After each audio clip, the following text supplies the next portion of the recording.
The rain came in off Puget Sound the way it always did in late October, not dramatically, not in great sheets that announced themselves, but in a fine, weightless mist that clung to the glass of Meridian Tower like breath on a cold window. From the 40th floor, Seattle looked like a photograph of itself. Soft at the edges, the lights below smearing gold and white against the wet dark. Clara Whitmore stood at the window for exactly 90 seconds before turning back to her desk. She had counted once, early in her career, how many hours she had spent staring out of windows.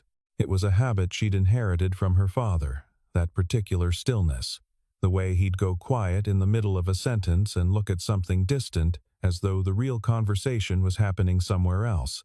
She had trained herself out of it. 90 seconds, no more. Then, back to work. The 40th floor of Meridian Tower was, by any objective measure, one of the most impressive executive suites in the Pacific Northwest. The design firm had used words like aspirational and commanding during the reveal. Pale oak floors, floor-to-ceiling glass on two sides. A conference table that seated 18, cut from a single slab of white marble. And, in the northeast corner, positioned at a slight angle so it caught the morning light when the sky was clear, a Steinway Model D concert, grand black lacquer, 9 feet long, built in Hamburg in 1987. The piano had been here when Clara took over as CEO 4 years ago. Her predecessor, a man named Gerald Foss, who'd retired to Scottsdale and played golf 3 times a week, had apparently believed it conveyed a certain gravitas. He had not played it, neither had anyone else, in any meaningful way. A pianist was hired for the annual gala. Sometimes a client would drift toward it during cocktail hour and press a few keys, a C, a G, a tentative C, again the way people touch sculptures in museums, needing to verify that something beautiful is real. Clara had kept it for one reason, and she had never said this to anyone. It had been her father's favorite piece of furniture in the world. The idea of it. A Steinway D, he used to say, is not an instrument. It is a room inside a room. It changes the air. He had never owned one. He had played on a rented upright in the garage of their house in Bellevue, teaching lessons to neighborhood children, until his hands began to shake at 61, and he had to stop. She had sat beside him once on that upright bench, when she was perhaps 12, and asked him if he was sad that he'd never made it, never played in a real hall, never had a real career of it. He had looked at her with the particular patience of a parent waiting for a child to arrive at a question's actual shape. "Made what?" he'd said. "You know what I mean." He had thought about it. His hands were still on the keys, and he had played one note, just one, a low G, and let it decay until the room was quiet again. "I play music," he said, "because it puts me in a room that has no ceiling. The job, the hall, the name on the program, those are just addresses. They are not the room." She had been 12, and she had nodded and had not understood. She had understood completely for 30 years. The rule was simple. No one touched the piano. It was not posted anywhere. It did not need to be. You understood it the moment you understood Clara Whitmore. She was still at her desk at 9:47 on that Friday night when she heard it. Not the sound itself, not yet. First, the bench. The small, specific creak of the adjustable bench being lowered. The mechanism's soft complaint. Clara lifted her eyes from her screen. Through the open doorway of her office, she could see the northeast corner of the main suite. The overhead lights had been dimmed to their cleaning hour setting, warm and low. 40%. A man in a gray maintenance uniform sat at the Steinway. His back was to her. His posture was not what she expected. He was not perched at the edge of the bench the way people sit when they are about to do something they know they should not. He sat fully, weight settled. Shoulders dropped slightly in that particular way that serious pianists carry themselves, not slouched, not stiff, but released. His hands were resting in his lap. He was looking at the keys. Clara stood up from her desk without making a decision to do so. She walked through the doorway, across 20 feet of pale oak, and stopped. The man heard her. She could tell by the slight shift in his shoulders, awareness, not guilt. He did not turn around immediately. He looked at the keys for one more moment, and then he turned. He was around 40, she guessed. Dark hair going gray at the temples. A face that had spent time outside, good years and hard years both leaving their traces. His eyes were a pale, steady gray, and they held hers without apology and without pretense. "I'm sorry," he said. He began to rise. "Sit down," Clara said. He stopped. She looked at him. The cleaning cart was parked neatly by the elevator bank, exactly as it should be. Everything about the man was neat. In fact, the uniform clean. The shoes without the usual scuff marks of someone who'd been on his feet since 4 in the afternoon. "What's your name?" "Daniel Hayes." "How long have you been on this floor?" "Mr. Hayes." 6 weeks. I transferred from the tower on 5th. She looked at the piano. She looked at him. Something in the composition of the scene, the man, the instrument, the particular quality of his silence made her want to know if she was right about what she thought she was seeing, whether she was projecting, whether this was just a man who'd been curious and gotten caught. "Play Bach," she said. She had not planned to say it. It came from somewhere older than the 40th floor, older than the rule. From the same place that counted seconds at windows. His expression did not change. He held her gaze for a moment, not measuring her, exactly, but settling something internally, and then he turned back to the piano. The first note fell into the room like a stone into still water. She knew the piece in the first 4 bars. Partita no, Due Pollice C minor, BWV 826, the Sinfonia, the opening movement, the one her father had called the most honest music ever written, which she had never understood as a child and understood completely now. Daniel Hayes did not play it as a man performing for someone who had demanded a performance. He played it as a man who had been holding something for a long time, and was, for a few minutes, allowed to set it down. The technique was not conservatory polished. There were small imprecisions in the ornaments, a touch more pedal than a purist would choose. But the phrasing was absolutely certain. Every pause was placed with intention. The sound he drew from the Hamburg Steinway was darker and more serious than the room deserved. Clara did not move. Through the glass wall of the suite, she could see 2 of her senior staff, Marcus Webb from Legal and Diane Forsyth from Investor Relations, both working late, both now standing completely still at their respective desks, heads slightly turned, listening to something they could not account for. The Sinfonia was 4.5 minutes long. When Daniel finished, he lifted his hands from the keys and rested them in his lap again, in the same position as before, and he waited. Clara looked at the back of his head. She was aware of something happening in her chest that she recognized, distantly, the way you recognize a language you haven't spoken in 20 years. "Finish it," she said. He turned slightly, a question in the angle of his head. "The partita," she said. "Finish it." He turned back to the piano. He played for another 22 minutes. When it was over, he stood up without theatrics, adjusted the bench back to its original height with 2 practiced clicks, and moved to retrieve his cart. "Good night, Miss Whitmore," he said. She said nothing. She was looking at the piano. She stood there for a long time after the elevator doors had closed. Clara did not sleep well that night. She lay in her apartment on Capitol Hill with the city lights making pale shapes on the ceiling and listened to something she couldn't name. She got up at 5:15 and made coffee and sat at her kitchen table with a blank notepad. She had always thought through problems this way, writing the thing out, even if she never looked at it again. The physical act of putting pen to paper, a way of externalizing what was tangled. She wrote one word. Why? Then she put the pen down. She knew why.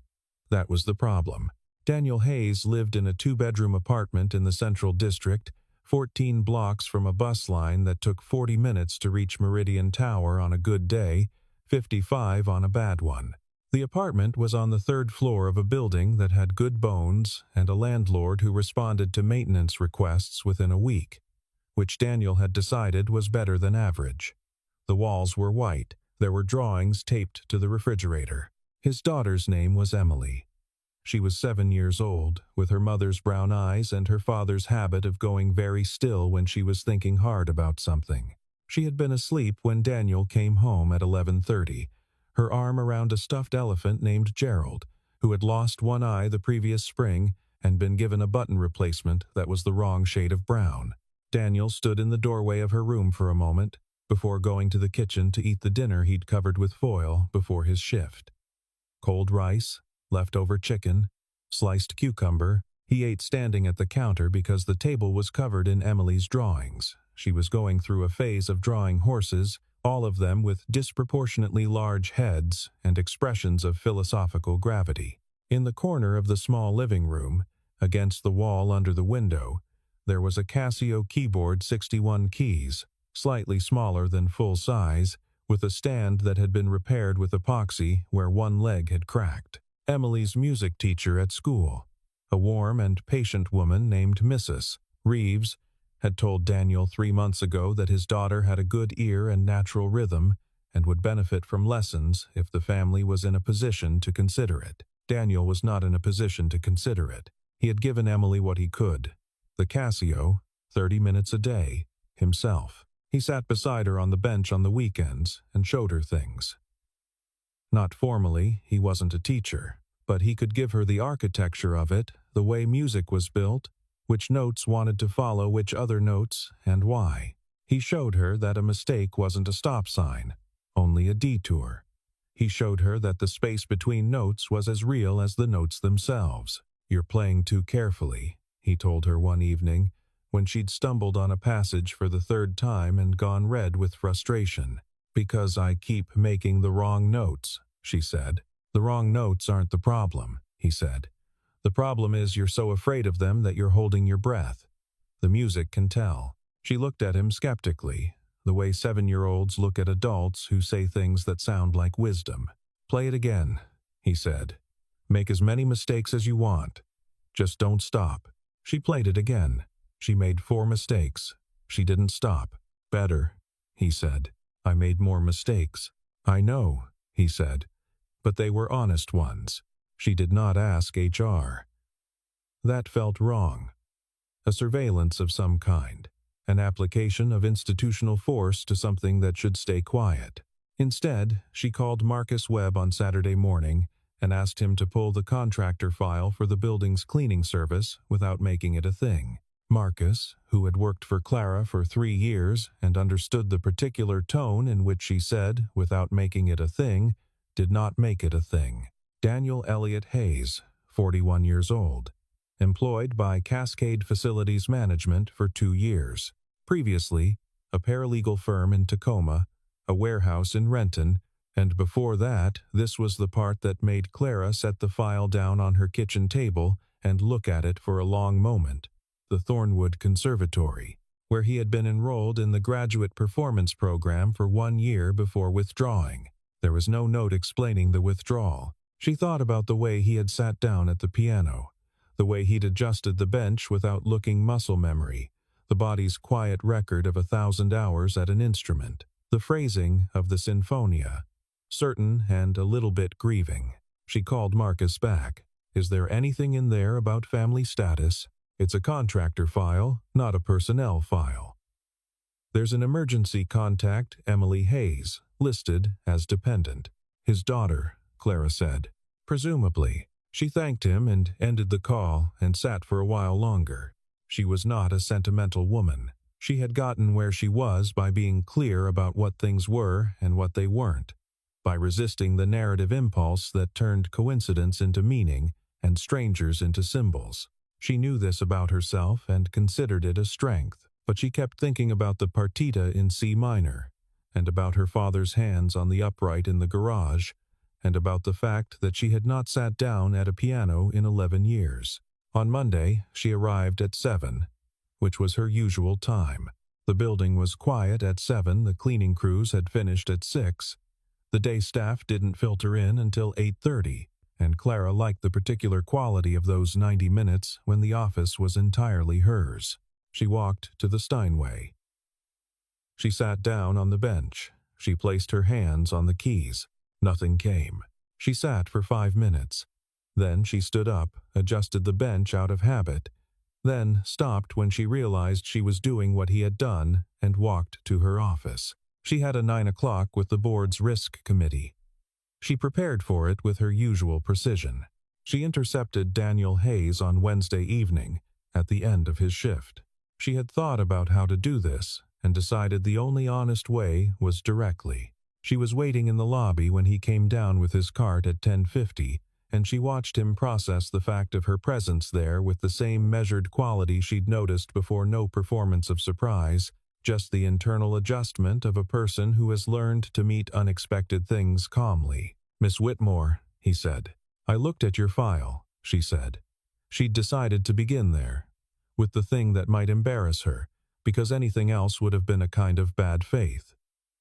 "Thornwood Conservatory. You were there for a year." He set the brake on the cart. "Yes. Why did you leave?"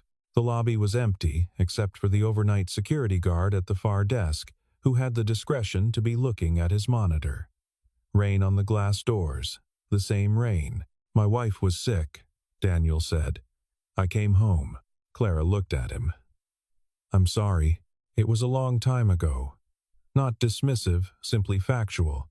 He had the manner of a man who had done the work of grief and was on the other side of it, though he carried it still. "Your daughter," Clara said.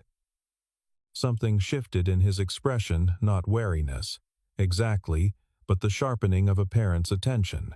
"I'd like to offer her use of the piano," Clara said. "The Steinway, upstairs. After building hours, say 9 to 10 on Tuesdays and Thursdays." There'd be no one up there. He was quiet for a moment. Why? It was exactly the right question to ask, and she appreciated that he asked it. "Because it's a good piano," she said, "and because it's not being used." He looked at her steadily. She held the look. "I'd have to think about it," he said. "Of course." He released the brake on the cart. "Thank you, Miss Whitmore." "Clara," she said, and was immediately uncertain why. He nodded once, and the gesture was respectful without being deferential, and he pushed the cart toward the service corridor, and she watched him go. He called the facilities management office the next morning and left a message that Miss Whitmore could tell his daughter yes. Clara received this secondhand through Marcus, who reported it with careful neutrality, which meant he had questions and was choosing not to ask them. "Clear my Tuesday at 9, she said. "And Thursday? Both evenings?" He wrote it down. Emily Hayes arrived on the first Tuesday, wearing her good coat, dark blue wool, slightly too big in the shoulders, clearly bought with room to grow, and an expression of elaborate calm that Clara recognized immediately as the face a child makes when they are trying very hard not to show how much something means to them. Daniel held his daughter's hand in the elevator. He had arranged with his supervisor to start his shift at 10 that evening, and he stood now in the main suite of the 40th floor and watched Emily walk across the pale oak floor toward the Steinway, with the focused gravity of someone approaching something sacred. Clara stood near the window. She had not planned to be here, or she had told herself she hadn't planned to be here, but she was here. Emily stopped in front of the piano and looked at it for a long moment. "It's bigger than it looks on the internet," she said. Daniel almost smiled. "Sit down, Em." She sat. She placed her hands on the keys with the careful positioning of a child who had been taught to position them correctly, and was doing so with great deliberateness. She looked at her father. "What should I play?" "Whatever you've been working on." She had been working on a simplified arrangement of Für Elise, the kind found in beginner books, stripped of its ornaments, the melody clear and manageable. She began to play. She was good. Not prodigious, not a story about a child who sat down at a concert grand and produced sound that stopped time. But she was genuinely good. Her sense of rhythm was natural, her touch sensitive, and she listened to herself, which was rarer than people understood. She stumbled on the transition to the minor section. stopped, started again, stumbled again. "Don't stop," Daniel said from where he stood. She played through the stumble, accommodating it, finding her way back to the melody. Clara had been watching from a distance. She crossed the room, not quickly, not with announcement, and sat in one of the chairs near the piano, angled where she could see Emily's hands. After Emily finished, she looked at Clara. "Can I ask you something?" Emily said. "Yes," Clara said. "Why do you have a piano if you don't play it?" The question landed in the room with the simple weight of a child's directness. Clara looked at the keyboard. "That's a fair question," she said. "I used to play. A long time ago. What happened? I stopped." Emily considered this. "Did you forget how?" "I don't know," Clara said, and the honesty of her own answer surprised her. Emily turned back to the piano. She placed her hands again in their careful position. "Can you show me how to do the part that sounds sad?" In the middle, she played a few bars, the shift into minor, the part she had stumbled on. "It keeps coming out wrong." Clara looked at the keyboard. She looked at Daniel, who was watching her with an expression she couldn't read. She moved her chair closer to the bench. "Slide over a little," she said. She placed her right hand on the keys. The muscle memory was strange, present and distant at the same time, like a word in a language you learned as a child and haven't spoken since. She played the passage slowly. The shift into the minor section, the way the melody darkened. "You're pressing too hard," she said.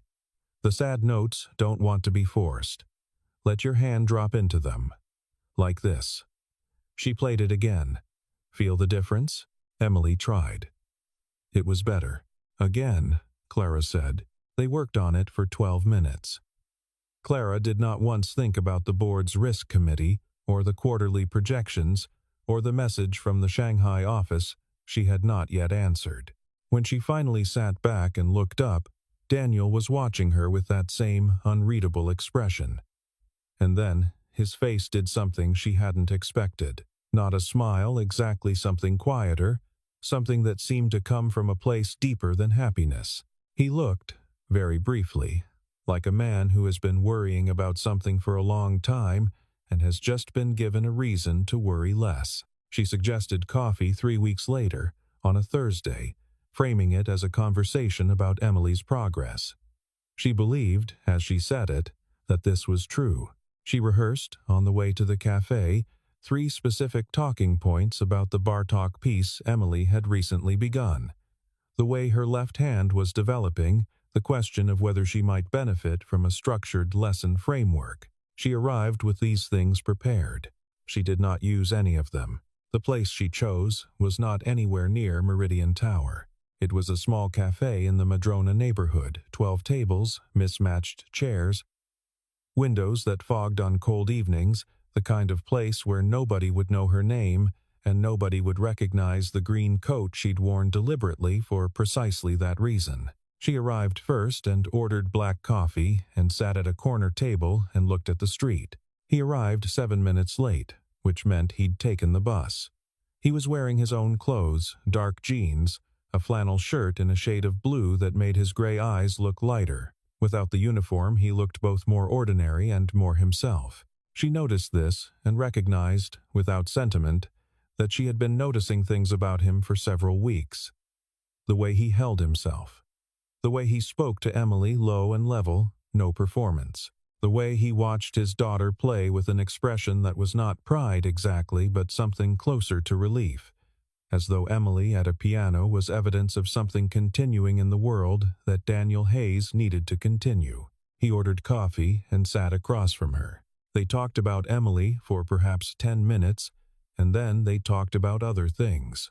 He told her about Thornwood, the year he'd spent there, the particular quality of those months when he had believed that the life he wanted was entirely possible. His teacher there, an older Austrian man named Professor Keller, who had the gift of making you feel that your relationship with music was a private matter between you and something larger than either of you, and that no audience was required. He said I had a natural understanding of the architecture, Daniel said. He turned his coffee cup in both hands. I didn't know what that meant until I stopped. What does it mean? Clara asked. Music is built, every piece. There are reasons why things go where they go, not rules exactly, but physics. Emotional physics. He paused. When I stopped playing and started listening instead, I could hear it. The reason for every note. The way Bach sets you up for a grief you don't know you're carrying. Clara looked at her coffee. My father used to say that, she said. He played, taught, mostly. He wanted to be a concert pianist. He became a very good teacher in a garage in Bellevue. She smiled slightly. He never had a Steinway D. He always talked about them like they were cathedrals, some particular kind of space. He wasn't wrong. No, she turned her cup. He died 4 years ago, same month I took over Meridian. Daniel said nothing. He didn't produce the social filler that people reached for in those moments, the I'm sorry. That must have been hard. He let the information sit, and she understood that he understood grief in a way that did not require commentary. I stopped playing the year he got sick, she said. I told myself it was time, that I had to choose. The company was in trouble when I took over, and there isn't time for everything. That's not why you stopped, he said, gently, not a challenge. She looked at him. Is it? He said. The rain was doing its quiet thing against the fogged window. Somewhere behind them, an espresso machine gasped and hissed. No, she said. He nodded once, picked up his coffee. She thought, he doesn't need me to explain it, and realized she was grateful for that in a way she hadn't anticipated being grateful for anything. It was Marcus who raised it with her, which meant others had been discussing it and he had drawn the short straw. He came into her office on a Thursday morning, closed the door behind him, and stood in the careful way he stood when he had something to say that he'd rehearsed. There's some talk, he said, about Mr. Hayes and his daughter using the piano. She looked at him. What kind of talk? The usual kind, he said. Questions about optics, whether it's appropriate, given the dynamic. What dynamic, specifically? He held her gaze steadily, which was something she appreciated about Marcus. You spending time with a member of the facilities staff. I see. Diane mentioned it to Kaplan. Kaplan mentioned it to Forsyth.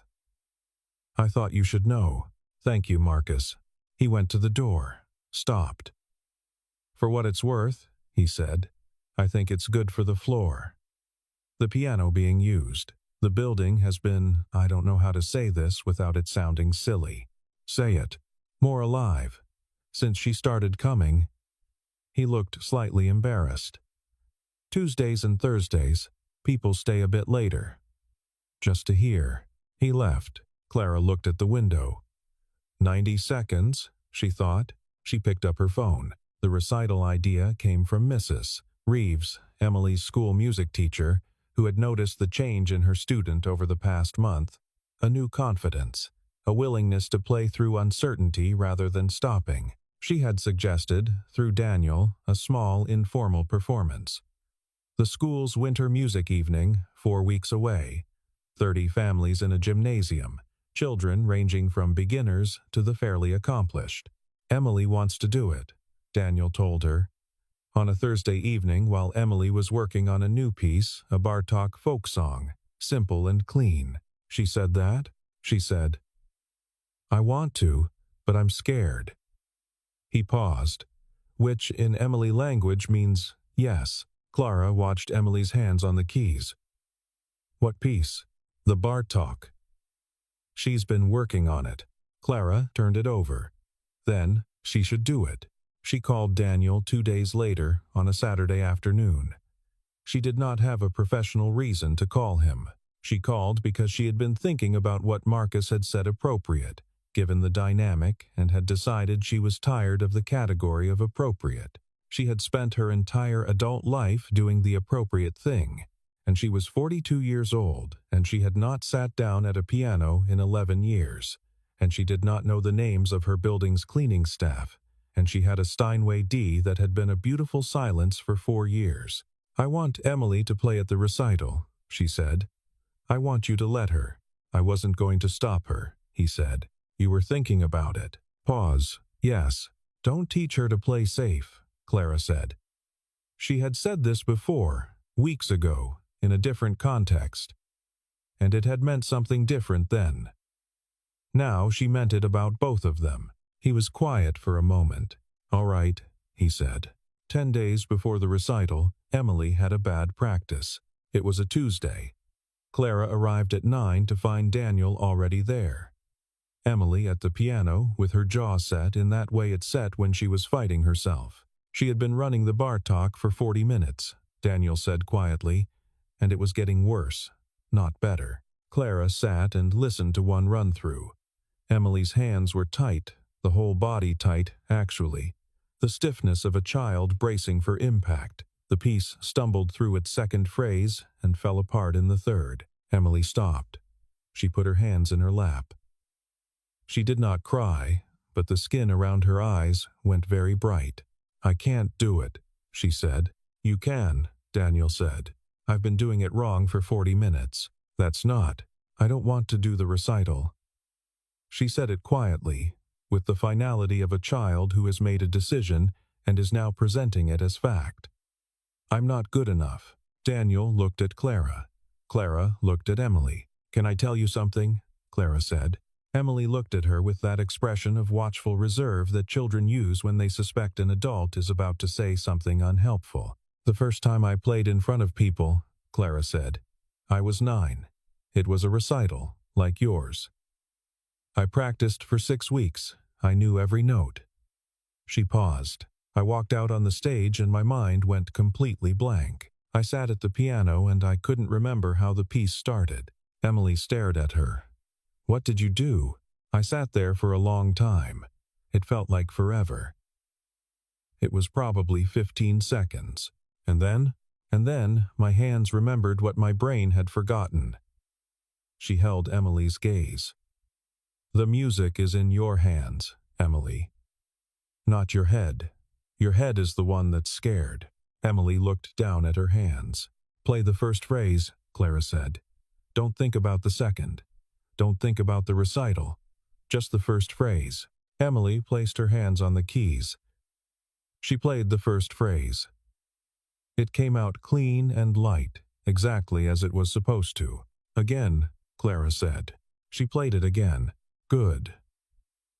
Now the second phrase. Same thing. They worked through it section by section for another 40 minutes. By the end, the piece was not perfect. It was not going to be perfect, but it was Emily's. Her rhythm, her breathing, her particular way of leaning slightly forward on the notes she loved. Daniel watched from his usual spot near the window. When Clara finally looked at him, he was looking at his daughter, and his expression was the one she had started to recognize, that particular quality of a parent watching a child become more fully themselves.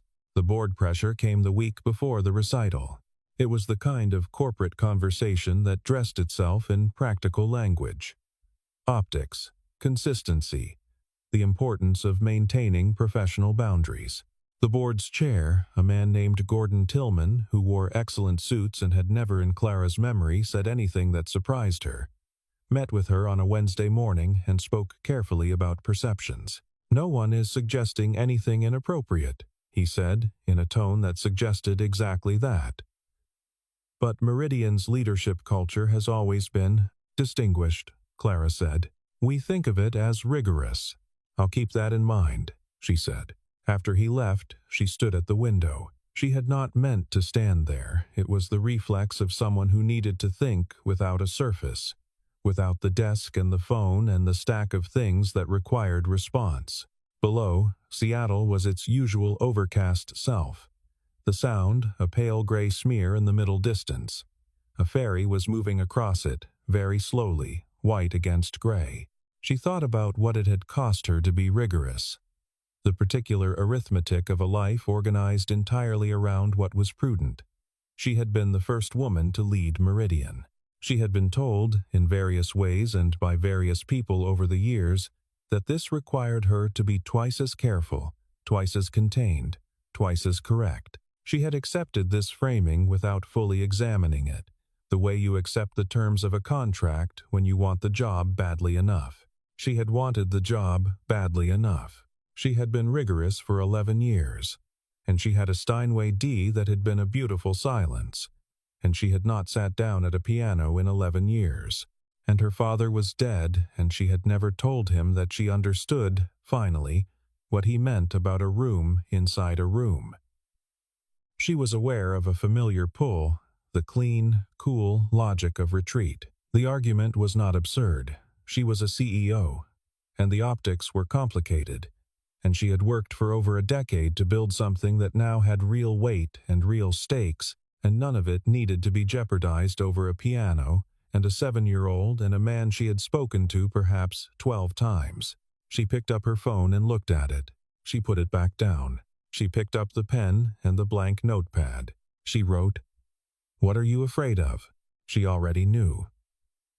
She had known for weeks. She went to his apartment on a Sunday evening, 8 days after the bad practice and 4 days before the recital. She had called ahead, which felt like the right thing to do. He buzzed her up. She climbed 3 flights of stairs and knocked. He opened the door. Behind him, the apartment was warm and smelled of something cooking. Emily was at the kitchen table with a library book, the stuffed elephant beside her. She looked up when Clara appeared, registered her presence with evident curiosity, and then returned to her book with the particular diplomacy of a child who has been told adults sometimes need to talk. Daniel moved into the small living room, clearing space on the couch. Clara sat. He sat across from her. She looked at the Casio in the corner, at the drawings on the refrigerator, visible through the kitchen doorway. Horses, mostly, with their philosophical expressions. "The board has concerns about my spending time here," she said. "With your family." He looked at her calmly. "I wanted you to know that." "And?" he said. "And I don't care." She said it plainly, without drama, because it was a plain and undramatic statement. "I spent the last 11 years doing every correct thing in exactly the correct order, and I am." Of the correctness of it, he said nothing. "I didn't come to Thornwood," she said. "I didn't go to any conservatory. I chose the MBA and the trajectory and all the things that seemed like the real life instead of the life I wanted, and I have done very well with that choice. And I have a 40-floor office with a piano no one plays." She hadn't meant to say so much. It came out in a quiet, level voice, which was why she thought it was all right to let it. Daniel leaned forward in his chair, his elbows on his knees, his hands loosely clasped. "I couldn't have stayed at Thornwood," he said. "Margaret was sick. Emily was too. There wasn't a choice." He paused. "But I've thought about what Professor Keller would say if he knew I'd turned into the man who cleaned the piano instead of played it." He looked up. "He would say I was still in the right relationship with the music, just on the other side of the glass." Clara looked at him. "You weren't choosing between music and everything else," he said. "You were choosing between safe and not safe. That's different." "I know," she said. "The recital Thursday," he said. "Emily needs to know you'll be there." "I'll be there." He held her gaze. Something settled between them, not resolved exactly, but acknowledged, which was the more important thing. From the kitchen, Emily's voice. "Is Clara staying for dinner?" Daniel looked at Clara, the ghost of that quiet smile. "Is Clara staying for dinner?" he called back. Clara looked at the Casio in the corner, at the horses on the refrigerator, at the repaired leg of the keyboard stand with its epoxy scar. "Yes," she said. The gymnasium of Jefferson Elementary School was decorated with paper snowflakes and strings of white lights, which gave it the quality of a dream someone had tried to write down before it faded. 31 families filled the folding chairs.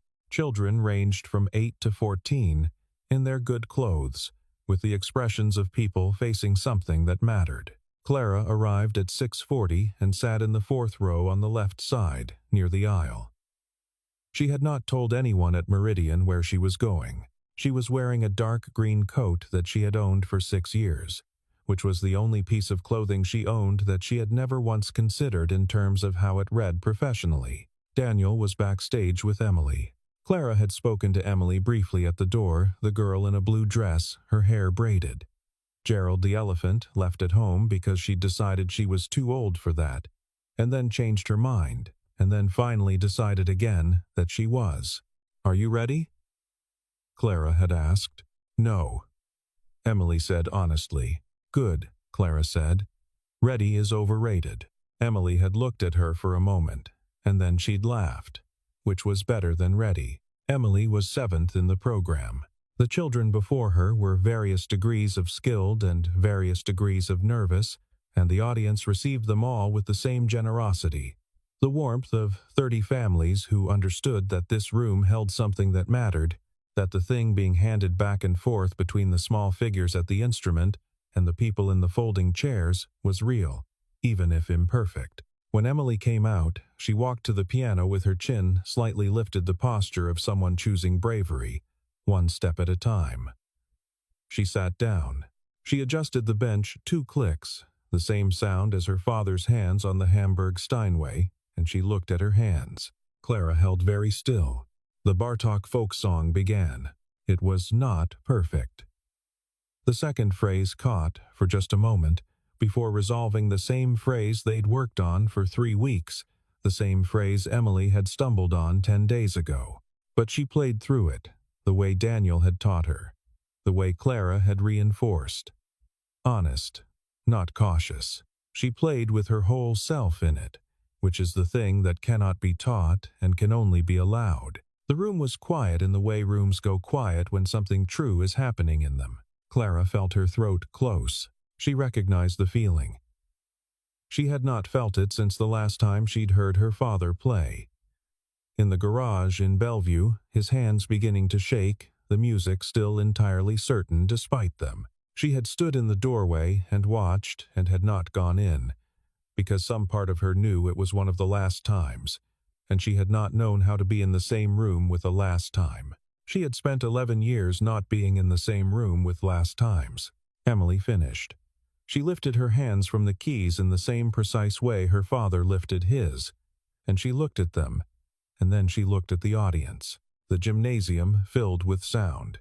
Clara was already looking away when the tears started, an old reflex, the turning before anyone could see. But there was no one beside her who needed to not see. There was only the room and the sound of it, and Emily at the piano with her chin still lifted. She let herself look back. Afterward, in the corridor outside, Emily found her. The girl still had her stage color on her face, that particular brightness, and she stopped in front of Clara and said, without preamble, "I made a mistake in the second part." "I know," Clara said. "Did it sound bad?" Clara looked at her steadily. It sounded like someone who kept playing. Emily considered this. Then she nodded once, the gesture so familiar from her father that Clara almost said something. Daniel arrived a moment later, his daughter's coat over his arm. He looked at Clara, and his expression did the same thing it had done that first Tuesday evening, that particular quality of a man for whom something has shifted, quietly, in a direction that had seemed unlikely. "Thank you," he said. "For being here. I wouldn't have missed it," Clara said. And this was the truest thing she'd said in a very long time.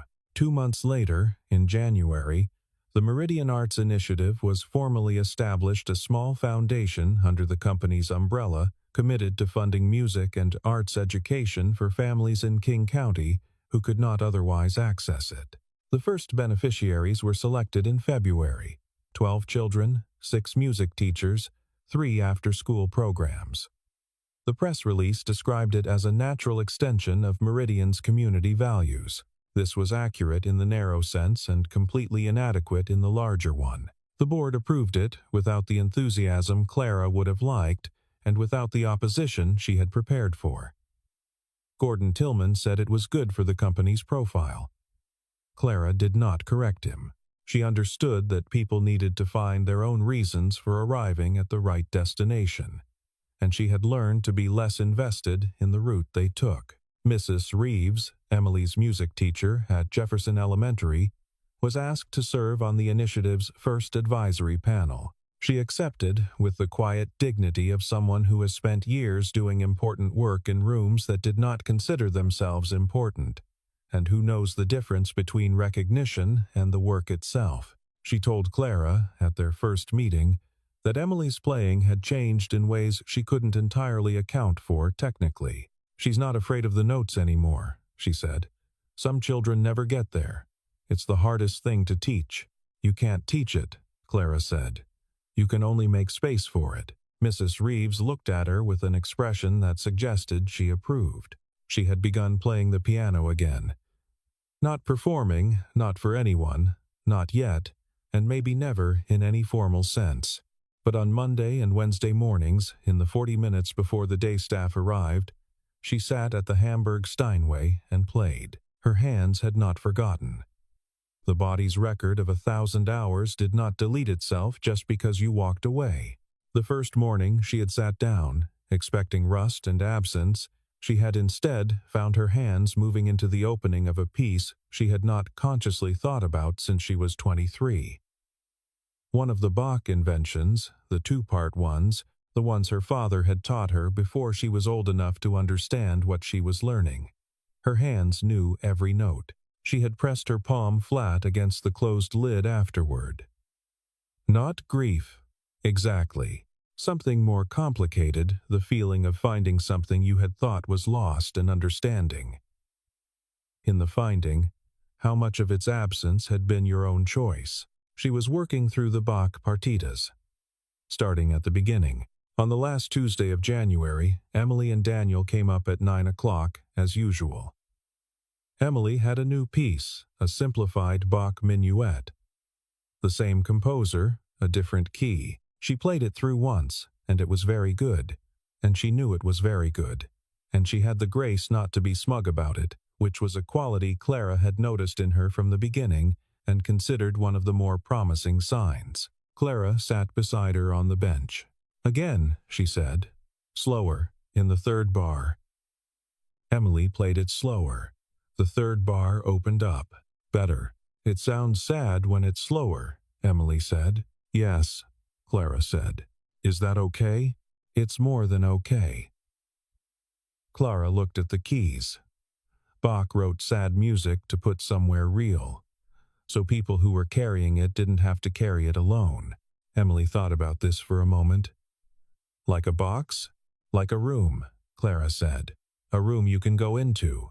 Daniel was at the window, looking at the city below the January dark, the lights blurring in the mist, the same rain that had been falling the night he'd sat down at this piano and changed the air. He had not gone back to Thornwood. That particular door had been open for a specific season, and that season was over. And he had made his peace with that the way you make peace with the shape your life has actually taken versus the shape you had imagined for it. The peace was real. It had cost something, and it was real. But this Emily at the piano, her left hand growing steadier week by week, the way she had begun to close her eyes on the notes she loved, this was not consolation. This was something else. This was the room his teacher had described. No ceiling, no address. He turned and looked at them. His daughter and this woman who had walked through a door that had been there all along, waiting for someone to stop being afraid of it. Emily played the minuet again, from the beginning. The room held the sound. Outside, Seattle went quietly about its life in the dark and the rain. No one inside needed it to be anything other than what it was.